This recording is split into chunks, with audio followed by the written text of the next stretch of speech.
You ever walk away from a conversation and think, well, that just tanked whatever chemistry we had? Maybe everything seemed fine at first, but as the words kept coming, something shifted. The vibe changed. The spark dimmed. You can't quite put your finger on it, but you know something went wrong. Here's the hard truth. Attraction isn't just about looks, timing, or even shared interests. Often, it's the way we communicate that quietly shapes whether someone feels drawn to us or repelled. And the kicker? Most people have no idea they're sabotaging themselves every time they open their mouths. In this video, we're diving deep into 5 conversation habits that slowly, silently kill attraction. These are things people do every day, often with good intentions, that erode connection instead of building it. And the worst part, you probably won't know they're damaging until it's too late.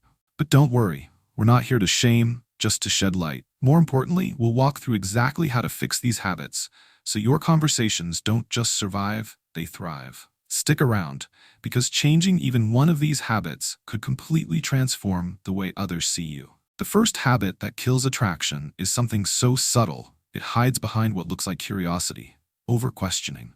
At first glance, asking questions seems like a great thing. It shows interest. Sure, until it feels like an interrogation. You know the type. Every answer you give is met with another question. There's no breathing room, no flow. It's like being on a job interview, not a conversation.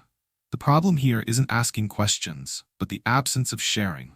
Conversations are a two-way dance. When someone only asks and never offers, it creates imbalance. It begins to feel like you're being examined, not engaged. What fixes this is something we all instinctively know but often forget: reciprocity. The magic happens in the blend of asking and sharing. You ask a question, and then relate it back to your own experience. That's what sparks connection. That's what builds warmth.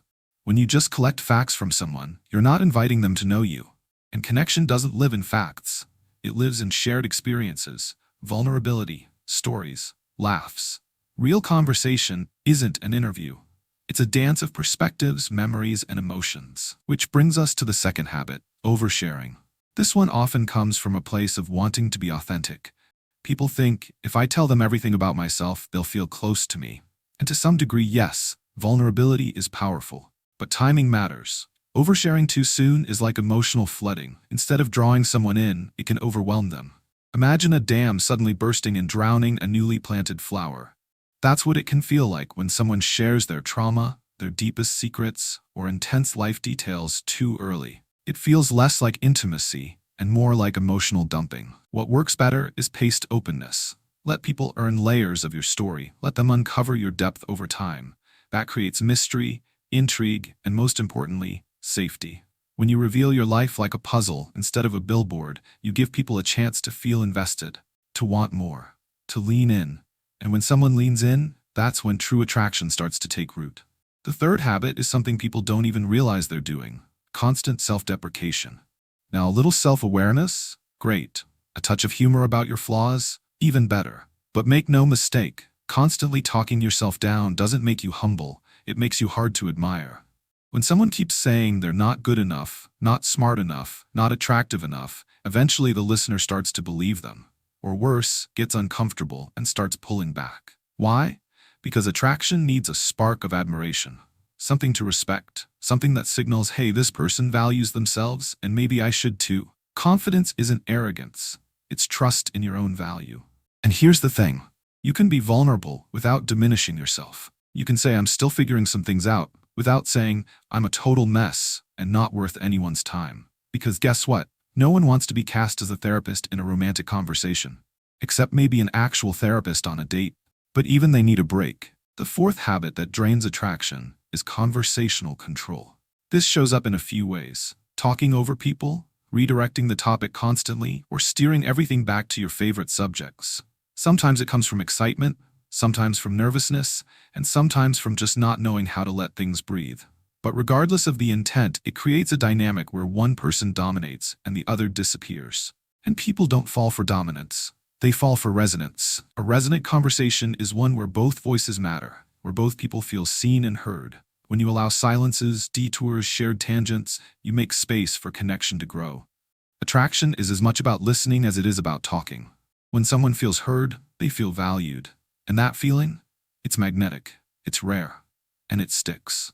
Now, the fifth and final habit is the trickiest of all because it wears the disguise of intelligence: overanalysis. Ever had a conversation where someone breaks down everything you say, tries to fix you, or turns a lighthearted topic into a philosophical debate? At first, it might feel stimulating, but quickly, it starts to feel heavy, like you're being dissected instead of enjoyed. Attraction lives in lightness, at least in the early stages. It thrives in playfulness, humor, spontaneity.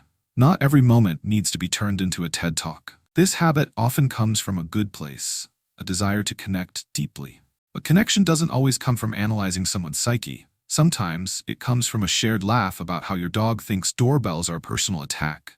And, let's be honest, they might be onto something. The point is, attraction begins in the moments where both people feel free. Free to be silly, free to be light, free to not be understood perfectly and still be liked. So let's recap without listing. When you over-question, you miss the chance to be known. When you overshare, you rush the process of trust. When you self-deprecate, you dim the light others might be drawn to. When you control the conversation, you silence the song of connection. And when you overanalyze, you weigh down the natural lift of attraction. But here's the good news. These habits aren't permanent. They aren't flaws. They're just patterns. And patterns can change. The first step is noticing them. The second is practicing presence. Listening, sharing, laughing, pausing. Being okay with silence. Being okay with not being impressive every second. Being real, in the moment, with someone else who's trying to do the same. If attraction is a spark, then conversation is the kindling. And like any good fire, it needs oxygen, space, warmth, not too much, not too little, just enough to breathe and grow. Fixing these habits isn't about becoming someone you're not. It's about letting go of the things that block your natural magnetism. Because when you're not overthinking every word, not trying to perform, not over-explaining yourself or others, you become someone who's easy to be around. Someone who feels good to talk to. And that is where real attraction begins.